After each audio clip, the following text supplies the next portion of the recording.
আর একটা dead battery এসছে, যার ভোল্টেজ, এটা লিথিয়াম ফসফেটের, আপনারা দেখতে পাচ্ছেন ভোল্টেজ আউটপুট 2-3 ভোল্ট। প্রায় 3 বছর এটা ডেড হয়ে পড়েছিল, কোনো চার্জ দেওয়া হয়নি, কিছু দেওয়া হয়নি শোরুমে। তো এটা দেওয়া হয়েছে রিপেয়ার করার জন্য। তো লিথিয়াম ফসফেটের ব্যাটারি এটা। তো ওপেন করে আপনাদের দেখাচ্ছি এর মধ্যে কী কী সমস্যার কীভাবে সমাধান করা যায়।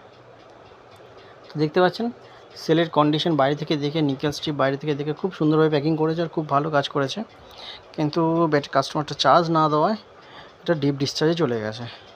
কোনো রকম একটাও জং আসেনি, কিছু আসেনি। স্পটও খুব সুন্দর, ব্যাটারি কন্ডিশন খুব সুন্দর, প্যাকিং এভরিথিং খুব সুন্দরভাবে কাজ করেছে। তো প্রথমে আমরা এটাকে রিপেয়ার করেছি, রিপেয়ার করে একটা স্মার্ট বিএমএস দিয়েছি। তো এখন রিপেয়ার করা হয়ে গেছে, এবার গাড়ি নিয়ে একটু টেস্ট করতে বেরিয়ে পড়েছি। তো কিছুটা চালিয়ে আমরা কাস্টমারকে এটা হ্যান্ড ওভার করে দেবো। তো তাই জন্য একবার টেস্টিংয়ে নিয়ে বেরিয়ে পড়লাম ব্যাটারিটাকে। তো দেখছেন আপনারা ব্যাটারিটা 38 কিলোমিটার চালিয়েছি আমি, ঠিক আছে। এখনও অনেক ব্যাকআপ পাওয়া যাবে।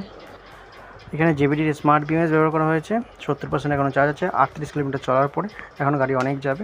তো আপনারা যদি এরকম কোনো স্মার্ট বিএমএস লাগাতে চান আর ব্যাটারি যদি রিপেয়ার করার থাকে, তোমাদের বলতে পারেন, ওরা রিপেয়ার করে দেবো।